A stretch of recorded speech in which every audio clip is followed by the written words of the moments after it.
हमारी अर्थ जिस पे हम रहते हैं उसकी ओरिजिन उत्पत्ति कैसे हुई।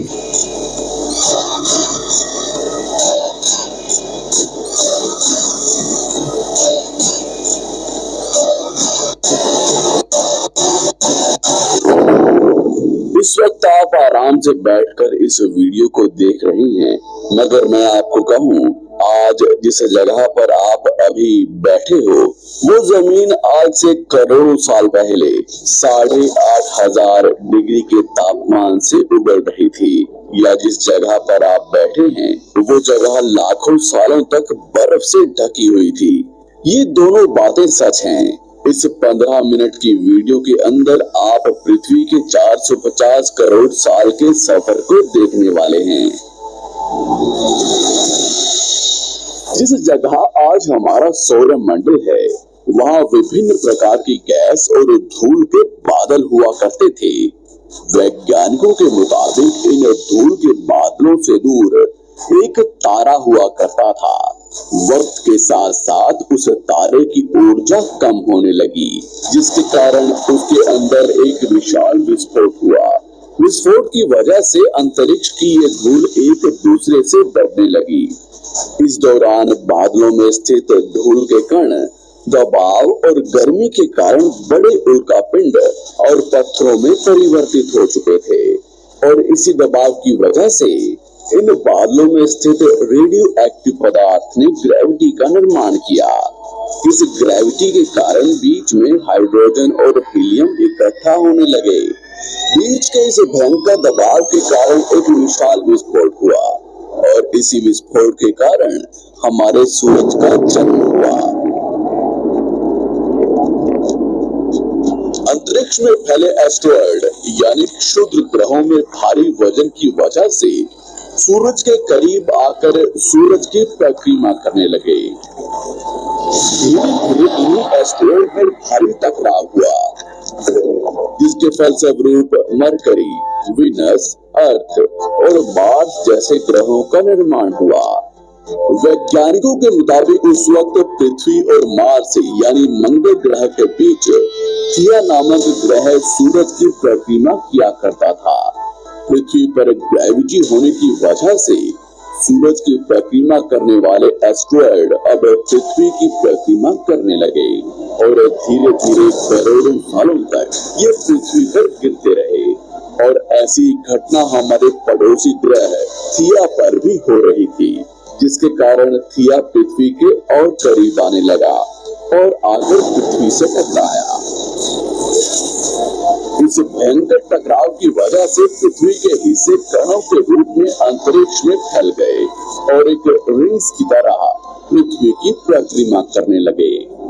इन्हीं परिक्रमा करते हुए कणों में टकराव होने लगा, जिसके कारण हमारे चांद का निर्माण हुआ। उस वक्त पृथ्वी पर सिर्फ एक ही समुद्र हुआ करता था, और वो था 1900 डिग्री सेल्सियस की तापमान पर उबलते हुए लावेगा। उबल रही थी वो सारी चीजें जिसे आज आप अलग अलग नाम से जानते हैं। वक्त के साथ साथ पृथ्वी धीरे धीरे ठंडी हो रही थी, जिसके कारण पृथ्वी के भारी तत्व जैसे धातु और रेडियो एक्टिव पदार्थ पृथ्वी के केंद्र में जाकर इकट्ठा हो गए, और हल्के पदार्थ पृथ्वी की सतह पर आ गए। लाखों सालों तक पृथ्वी पर उल्कापिंडों की बरसात हुई, और इन गिरते हुए उल्कापिंडों में जमा था नमक, मिनरल्स और पानी। करोड़ों सालों तक इन उल्कापिंडों की बरसात होती रही, और धीरे धीरे पृथ्वी की ऊपरी सतह पानी से ढकने लगी। वैज्ञानिकों के मुताबिक यही वो वक्त था जब दूर गहरे पानी के अंदर निकलते ज्वालामुखियों से पहली बार सूक्ष्म जीवों का निर्माण हुआ। लाखों सालों बाद एक वक्त ऐसा आया जब पृथ्वी की पूरी सतह पानी से ढक चुकी थी। हमारी पृथ्वी के सबसे अंदर का कोर रेडियो एक्टिव पदार्थ से बने होने की वजह से हरदम गर्म होता रहता है, लेकिन जब भी पृथ्वी की ऊपरी जमीन ठंडी हो जाती है तब पृथ्वी के अंदर की गर्मी बाहर नहीं निकल पाती, जिसके कारण ज्वालामुखियों का निर्माण होता है। और उस वक्त कुछ ऐसा ही हुआ। पानी से ढकी हुई पृथ्वी पर हजारों की तादाद में ज्वालामुखी निकलने लगे और आने वाले लाखों सालों तक इन ज्वालामुखियों का निकलना जारी रहा, जिससे पानी के ऊपर जमीन का निर्माण हो रहा था। इस वक्त भी पृथ्वी पर वातावरण न होने की वजह से अंतरिक्ष से उल्का पिंडों की बरसात हो रही थी। आज से लगभग 300 करोड़ साल पहले पृथ्वी पर ऐसा वक्त आया जब पृथ्वी का वातावरण लगभग स्थिर होने लगा था। ज्वालामुखी निकलने धीरे हो गए थे और पृथ्वी का एक दिन 12 घंटे का हुआ करता था। साल बीतते गए और धीरे धीरे ये सूक्ष्म जीव विकसित होते गए और समूह में रहने लगे। आज से लगभग 250 करोड़ साल पहले पहली बार पृथ्वी पर ऐसे जीवों का निर्माण हुआ जो जीने के लिए ये पानी के अंदर के मिनरल्स यानी खनिज पदार्थ और धूप का इस्तेमाल करते थे और मल त्याग के रूप में ऑक्सीजन बाहर निकालते थे। इस वक्त तक पृथ्वी पर ज्यादातर ज्वालामुखी निकलने बंद हो चुके थे और इन माइक्रो बैक्टीरिया की वजह से वातावरण में ऑक्सीजन की मात्रा बढ़ रही थी। वातावरण में ऑक्सीजन बढ़ने की वजह से पृथ्वी का वायुमंडल बनना शुरू हुआ और आने वाले हजारों सालों तक वातावरण में ऑक्सीजन की मात्रा बढ़ती रही, जिसकी वजह से पृथ्वी के ज्यादातर हिस्सों में ये सूक्ष्म जीव फैल गए।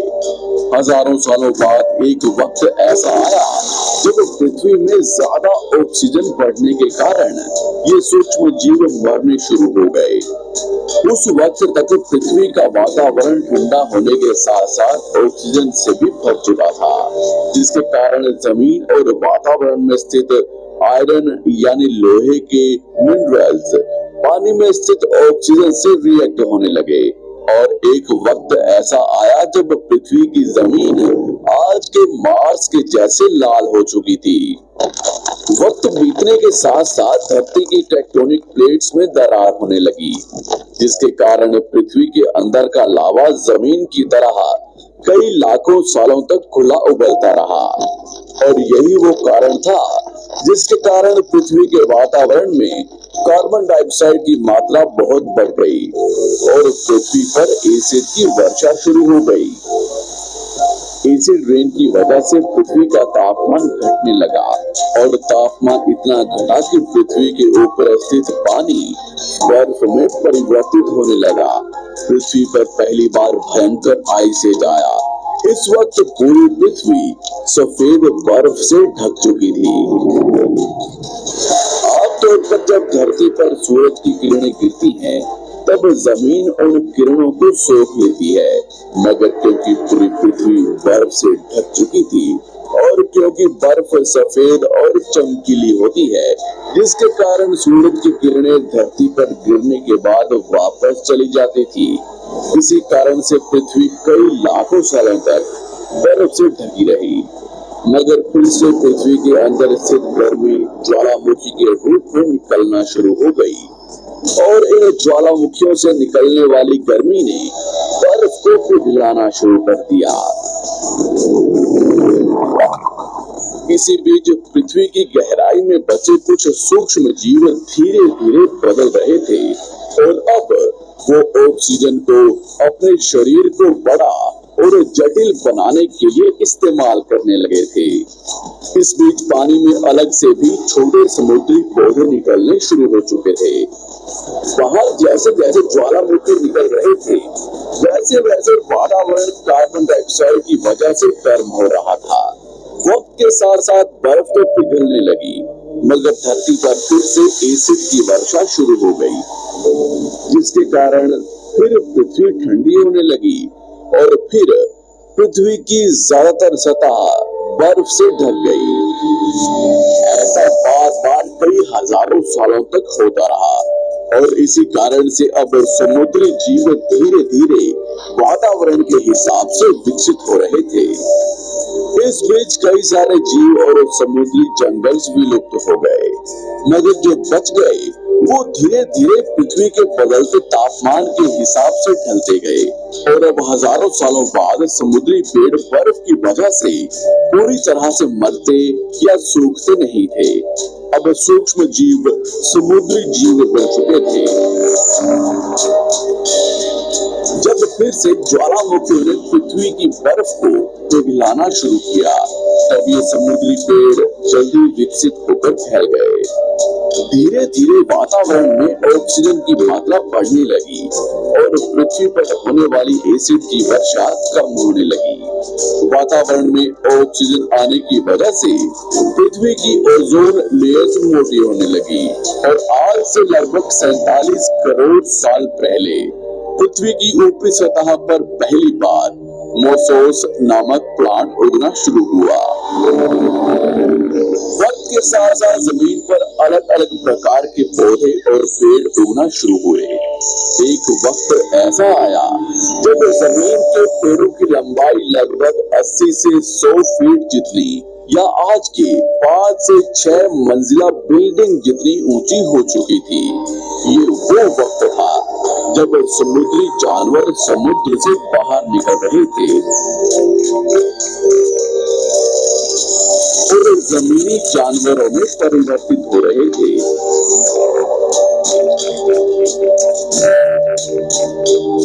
धरती की ज्यादातर जमीन एक जगह इकट्ठी हो चुकी थी, जिसे आज हम पैंजिया महाद्वीप के नाम से जानते हैं। पृथ्वी का वातावरण और तापमान लगभग स्थिर हो चुका था और अब करीब 21 से 23 घंटे का दिन हुआ करता था। अब समुद्री जीव पानी से बाहर रहने लगे थे और वातावरण के हिसाब से उनके शरीर का रंग रूप बदल रहा था। धीरे धीरे ये जमीनी जानवर डायनासोर्स में परिवर्तित हो गए। जिन डायनासोर्स ने पेड़ पौधे खाने शुरू कर दिए, उनका शरीर लंबा और विशाल रूप से विकसित होने लगा। कुछ डायनासोर्स शिकार किया करते थे, जिसके कारण वे छोटे और तेज होते चले गए।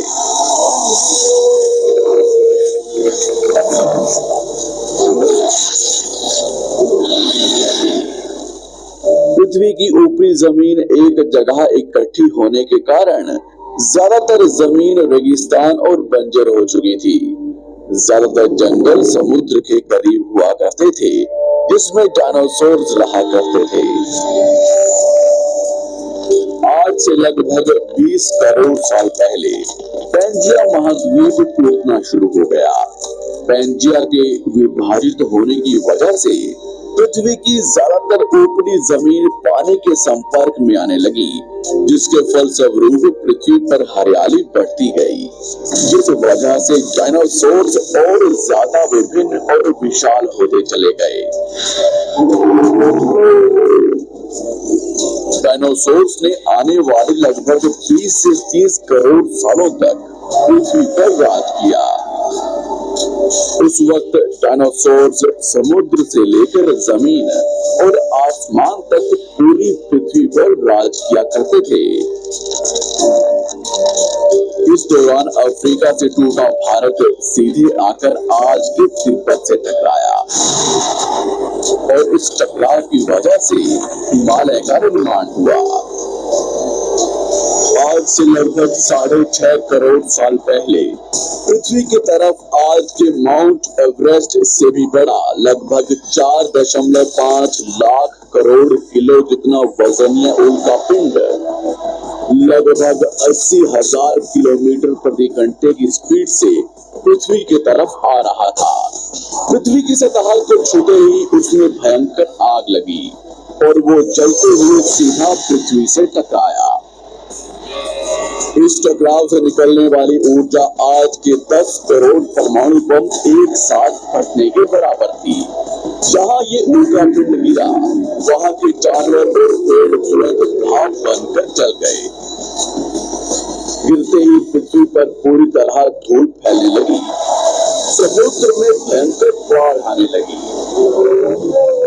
भूकंप और आग ने पृथ्वी को जलाना शुरू कर दिया। कुछ ही घंटों में पूरी पृथ्वी के वातावरण में हानिकारक गैस और धूल की वजह से पृथ्वी नर्क हो चुकी थी। डायनासोर्स, घुटन, आग और भूखमरी से पूरी तरह विलुप्त हो गए। इस वक्त हमारे पूर्वज जमीन के अंदर रहा करते थे, जिसके कारण वो इस विशाल प्रलय से बच गए। पृथ्वी का वातावरण पूरी तरह से काला और अंधेरा हो चुका था, जिससे धूप भी जमीन तक नहीं पहुंच पा रही थी। पृथ्वी के पेड़ और ज्यादातर जानवर विलुप्त हो गए। वातावरण में धूल और हानिकारक गैस के कारण पृथ्वी पर फिर से एसिड की वर्षा शुरू हो गई और फिर पृथ्वी ठंडी होकर बर्फ से ढक गई। लेकिन इस बार पृथ्वी की बर्फ लाखों सालों तक नहीं जमी रही और 80 से 90 हजार साल बाद ये बर्फ पिघलनी शुरू हो गई। जैसे ही धरती पर वातावरण फिर से पहले जैसा होने लगा, वैसे ही ये छोटे जीव जमीन से बाहर आना शुरू हो गए। उस वक्त पृथ्वी की बर्फ पिघलनी शुरू ही हुई थी